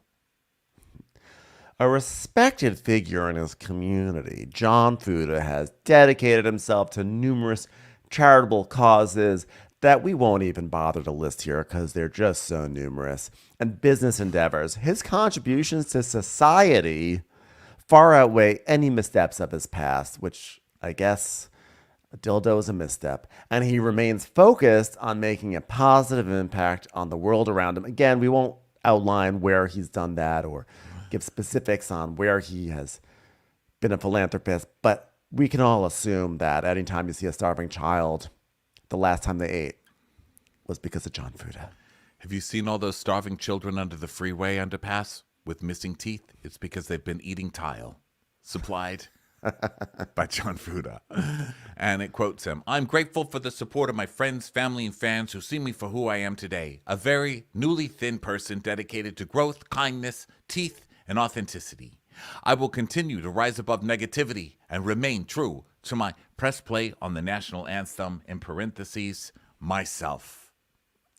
And finally, I just would like to end this by saying, can I speak? Can I speak? Are you going to keep interrupting me?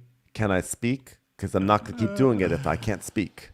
Thank you. So he basically ends it. Mr. Fuda's response serves as a reminder everyone deserves a chance to evolve and move forward. Please, for interviews, call Fuda Communications at gmail.com. And then there's a bio at the bottom. It says, about John Fuda. John Fuda is a respected entrepreneur, philanthropist, and television personality known for his appearances on The Real Housewives of New Jersey. With a passion for business and giving back to his community, Mr. Fuda has become a beloved figure among fans and supporters. Wow. Respected entrepreneur, and philanthropist. Fuda, Fuda, Fuda, Fuda. Oh, Well, say, can you, Fuda? wow. Well, yeah, that was quite the statement that happened there. So you dealt drugs. I mean, what are you saying here? Like, let's compare that to what they're accusing you of: dildos and drug dealing. Okay, you know what? I dealt some drugs. I'm sorry that I own my own business. You know, as a young man who just wanted a business. Okay, sorry. I don't know. I think that this is a lot of panic over this dildo, and I guess Teresa forgot that her ex-husband proudly sells sex toys. So I don't know. It's weird. I know, that's so weird. Like, are we shaming dildos now? Because that's kind of your children's second income. I'm like, as far as I can tell, you've been the one who's been talking about dildos since you came on this show. Okay, I still remember the little ring you put on Joe Judice's dick or whatever, and then to help with the blowjob, she's like, I'm a good blower. I like giving blowies. So, you know. Well, but it's like gay stuff, you know? Yeah, it's the they gayness consider of it it gay all. stuff. It's the gayness of it all, yeah. Yeah, but So back at the bro bar, Fuda's like, yeah, you know, oh yeah, fingers on my ass. I already said that. So they all toasted dildos or whatever. And then Dolores and Polly come, and so the boy heads to the bar and the girl heads to the girls. And Melissa comes up and grabs her ass, and she's like, yeah, just had to make sure this ass was still here. So you're here with Paulie. That's great. When's he going to marry you? Still not married, huh? Look, it's Dolores. I'm married Dolores over here, everybody. Okay. Well, Melissa never fucking learned her lesson. Dolores has let Melissa have it numerous times over this, and Melissa still walks right up. I just wish Dolores would turn around and be like, wow, did you redo your house again yet? Because it's still being mocked on the internet, you tasteless fucking harridan. Get out of my face. what about if she just said, the real question is not when I'm going to get married, it's when you're going to get divorced.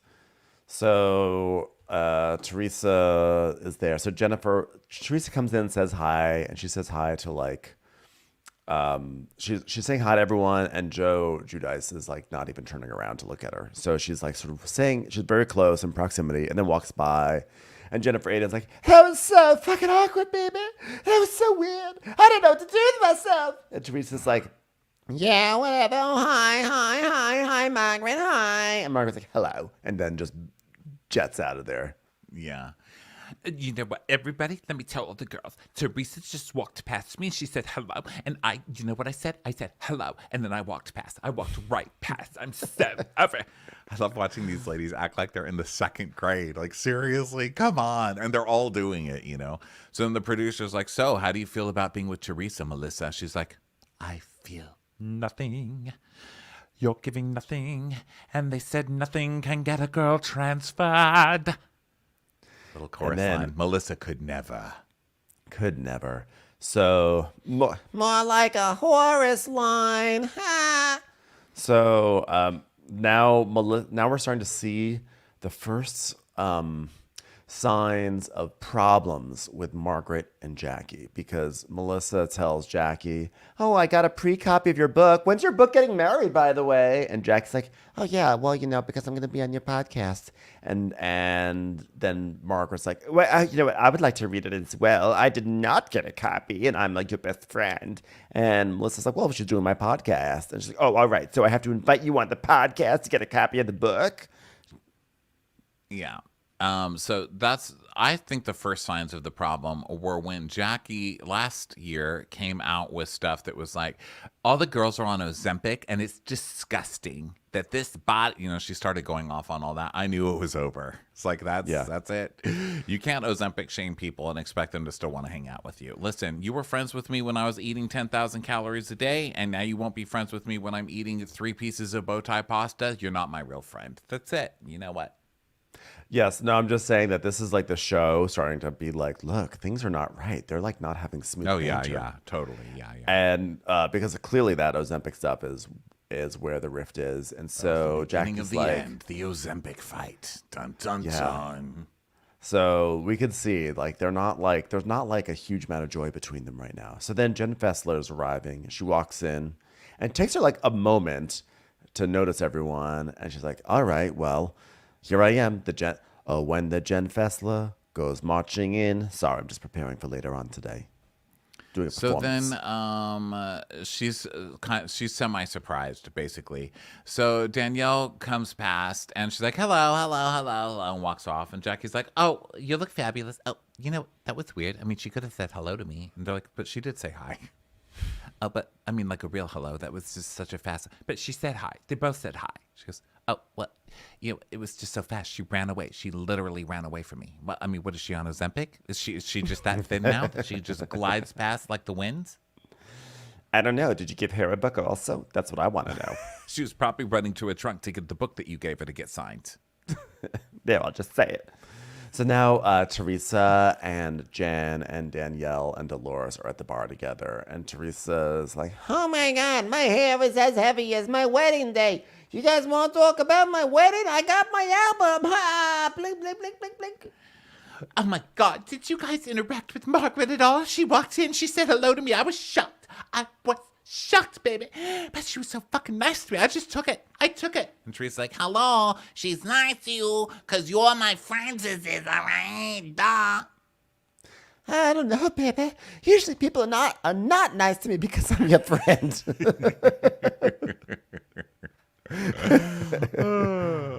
and so Dolores and Rachel are watching the bros fuck around. And Dolores is like, the guys are having a good time. I love to see it. And they're still talking about dildos over there. Paul's like, it was purple. It was a purple dildo. Now we're in trouble. as long as the guys are happy, the girls can be happy because guys decide the emotional tone.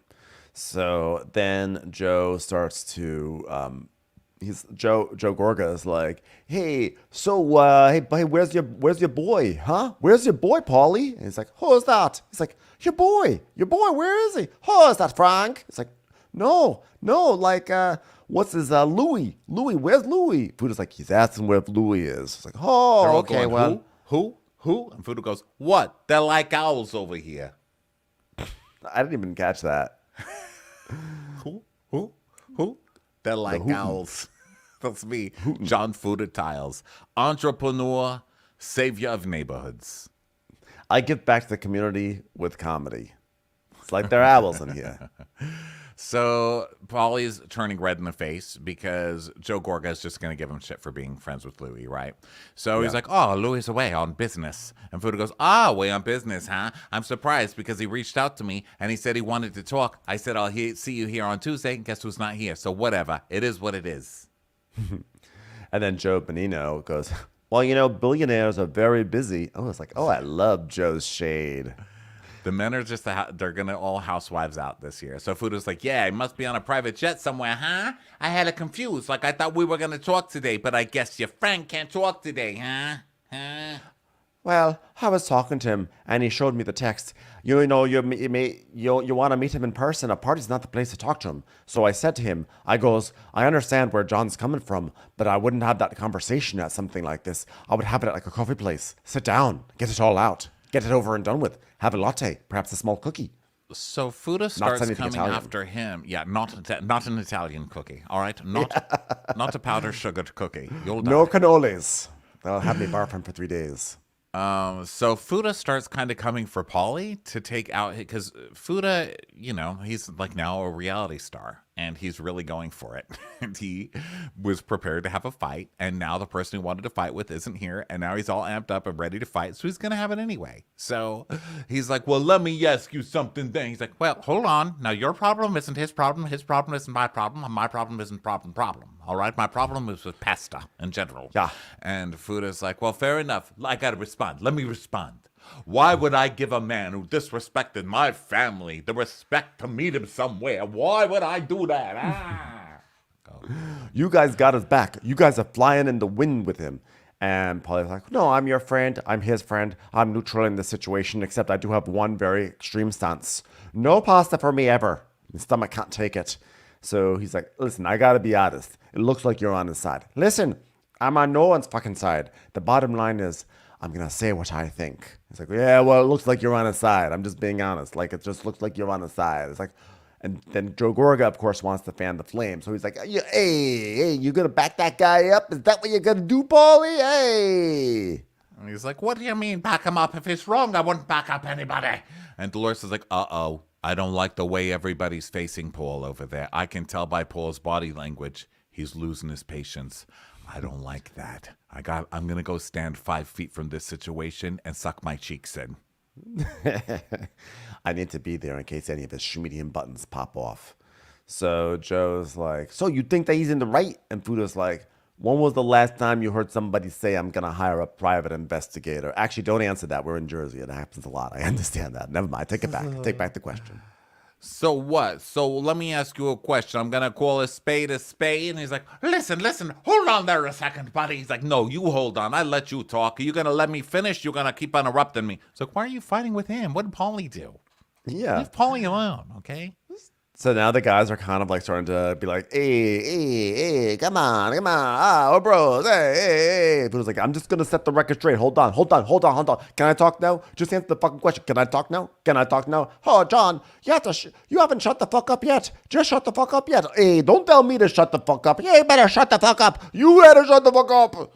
Yeah, and Dolores is like, all right, listen, always know where the exit is. Okay, my dad taught me that, and now it's time to leave. Okay, Paulie, walk towards the red exit. Go. You guys are done talking. That's how I feel right now. And Fuda's like, you tell someone to shut the fuck up. This shit's gonna escalate to a different fucking level. Oh God, Fuda, you're working real hard, Fuda. Okay, just say I was a drug dealer when I was younger, and it's fine. It's none of your fucking business. And then attack him on his businesses. But you're not the housewife on this show. I'm already annoyed with Fuda here. So Dolores takes Paulie to the exit, and then meanwhile Joe Benino is just like, you gotta calm down. He's like, I'm gonna rip his fucking head off. He's like, no. You do not yell at him. He's like, Joey, it's respect. Don't tell me to. No, you do not yell. Basically, Joe Benino turns into a dad. He's like, You're gonna go upstairs. You're gonna finish your homework, and when you're done, we'll see if you're allowed to go out this weekend. And Fuda is so good for this show because he's losing his temper for no reason. He's not even fighting with the right person. And all Paulie said was he wants to stay out of it, you know? Yeah. So he's like, yeah, You don't tell me to shut the fuck up. shut the fuck up. There, I just said it. You're annoying. This isn't even about you. Wait for the proper person to attack, you know? So then Paulie's like, I should have told him to go fuck himself. I wouldn't have. That dildo will come out of swinging. So then the cake comes out. Jackie's doing a beer chug race, you know? And there's a lady passing out candy and stuff like that. Okay. Oh, yeah. So then that lady, Teresa, by the way, it's not that she's passing out candy. There's a lady with a table attached to her. She has a table all over. She's in the middle of a table. And I feel like we've seen these tables before. We've seen this at certain parties on these shows. It started to become like a thing. Like, you know, it's in that same genre as the dancer who's in like a see-through ball on top of a pool. So now there's like a lady who has a table around her that has things. And normally it's like hors d'oeuvres and like little canapes. But here it's like Sour Patch Kids and Twizzlers because it's Jersey.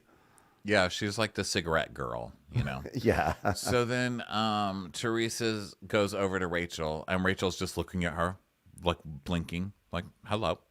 And Teresa's like, All right, you know what? I don't want to talk right now, but your husband went for my husband, tried to ruin my husband's reputation. okay, so here comes Teresa. Why don't you guys just wait for these fights to naturally come out? Yeah, I mean, especially Teresa. This is like season 14, and Teresa still doesn't know how to do this. I know. And Rachel's like, well, I think our husbands need to have a separate conversation. He's like, Yeah, well, Louis, he tried. He was a gentleman, okay? And he reached out to him, and then, like, he wanted to clear the airs before coming over here. and Rachel's like, well, but he's not here. Yeah, but he had business meeting, okay, first of all. So, like, why should he come here, okay? She's like, well, it's like a magic trick. Yeah, but why should they talk here? They shouldn't talk here because I was told they shouldn't talk here. And Rachel's like, well, John would have pulled him outside and talked. And she's like, Nah, it don't work that way with gentlemen, all right? Well, gentlemen talk at breakfast. and Rachel's like, they're not going to be friends. They're never going to be friends. She goes, Yeah, but gentlemen meet privately, all right? That's what gentlemen do. I love Teresa's logic here, which makes no sense. And you know that if it were a situation where Louis wanted to talk at the party and John Fuda said, let's talk privately, she'd be like, All he wants to do is talk privately. He doesn't want to talk in front of everyone else because he doesn't want to be caught. You know what I'm saying? He doesn't want people to call him on his shit. He just, a real gentleman talks in front of everyone. and she goes, yeah, gentlemen meet privately. And Rachel goes, what do you know about gentlemen? Which is a very good point. I mean, your first one got you in prison. And your second one, look at all the allegations that came out around that guy. Do we need to roll the tape of the man beach that he was on? I know. giving that monologue. So she's like, my husband is a gentleman. And she goes, really, Teresa? She goes, yeah, Rachel, you don't know my husband. He's a gentleman. So then Jen Aiden's like, hey, you get to know him. How can I get to know him? And she's like, okay, you know what? I don't want to get to know him. Yeah, and I don't want to get to know your husband. Wait, you know what? Your husband said to my husband, I have tremendous respect for your wife because we both went to jail. She's like, okay, Teresa. I love Teresa's gonna jail somebody too. Teresa's like, she doesn't even get the hypocrisy. It's so funny. It's like, yeah, I heard he was the biggest drug dealer in Bergen County. Yeah, well, he's a successful businessman, Teresa. I mean, basically, you're just saying like, I heard that your husband is a successful businessman because nobody's heard that about yours. Like, there's no verifiable proof that yours is. Yeah, don't come for my husband because I'll come for your husband. And Rachel's like, Teresa, he was out. This entire time, by the way, Rachel's just sitting in a bar stool, just like, okay, like she's trying to combat me, but I'm like not going to give her anything. And Teresa's like all up in her face, like all angry, all agitated. And so Jennifer's like, okay, you know what?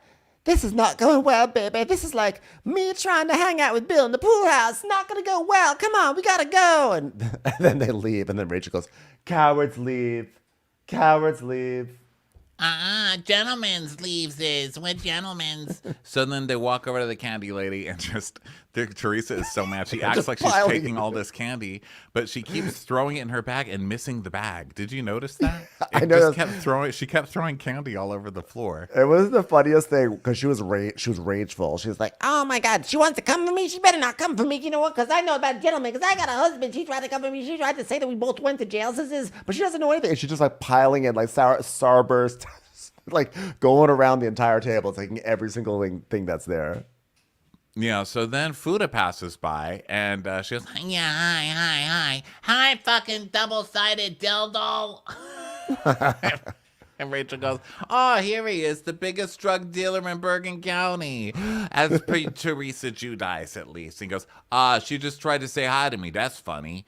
So then Teresa is just still going off at random people and like throwing Sour Patch Kids on the ground. You know, she's like, oh, now Rachel's barking up the wrong tree. That's a very not gentleman tree, all right? And that's the woman who actually walked up to Rachel. Like, wow. By the way, Teresa was the one who barked up the tree. I just want to point that out to everyone. Rachel was just sitting there at the bar, and Teresa walked up to her and started, going crazy to her. Yeah, so Fuda's like, why are you entertaining a fucking loser like that? And she's like, Teresa, you want to tell my husband what you said, Teresa? Tell my husband what you said, Teresa. What, that I'm like I'm a drug dealer? Who told you that? Yeah, X did. It's out. It's all over social medias. And he goes, wait a minute. So you listened to an inmate who's in prison? And she's like, yeah, and I know. You know what? You were both in prison, correct? You're both in prison. He's like, oh, you know what? You got to let me talk. You got to let me talk. You got to let me finish what I was saying. You got to let me talk. You got to let me talk. That's what he loves to do. That's how Fuda argues. Are you going to let me finish? You going to let me finish now? Oh, do I get to finish? Do I get to talk now? Is it my turn to talk? I can't talk to somebody who doesn't listen. You don't listen. You're talking to a fucking drug dealer in jail. That's what you're doing right now. And so then she's like, I'm going to go. And Rachel's like, no, you're going to talk to him. Cowards leave. She goes, yeah, you don't know shit. Don't go down this route. Stop trying to hit me for that shit. I ain't trying to hit you. What are you talking about? Are you going to let me finish? Are you going to let me finish? Fessler's like, oh, I'm having the best time at this party. So then Teresa and Jen leave, and Fuda's just shouting after them like, what? Yeah, ha. Has been, you fucking has been. Classy. So now we've got you. Now you've got the husband fighting with the housewife. Classy stuff, Fuda. I love it. I love the idea of Teresa being a has-been because that implies that she, at one point, was a current is. Well, it's just funny watching these beast stringers call someone a has-been. I mean, she's the star of the show. It's 14 seasons in. Like, you're on season 2. I get it, but I don't know that she's a has-been. You know, you're a not yet. You know what I mean? I'm not saying a never, but you're a not yet. And Rachel just did an interview where she's like, oh, yeah, look at Teresa. She's out there doing villains. She has to hustle for money. It's called working and getting a second television show. You fucking... I'm not really sure. This is definitely one show you don't want to take sides. A, because the fandoms of all of these people will bury you, probably literally. And B, because they're all wrong. all the time. Yeah. I'm not really as interested in the dildo drama because I already knew all this drama last year, so that's not that exciting for me. And I don't really love watching the men scream at the women. But I am here for the Marge and Jackie drama and then everybody breaking up and switching teams this year. I know. I'm excited to see how this remix happens because it just is like pretty shocking to me that it is going to happen. But we have a whole season, and unfortunately, a good amount of it will be dedicated to Antonia and Gabriella going off to college. Let's be honest. So that'll be tough. But everything else looks great. All right, everybody. Well, thank you so much for being with us for this epic opening recap of Real Housewives of New Jersey. Yes, and we will catch you on the next episode. Bye, everyone. Bye.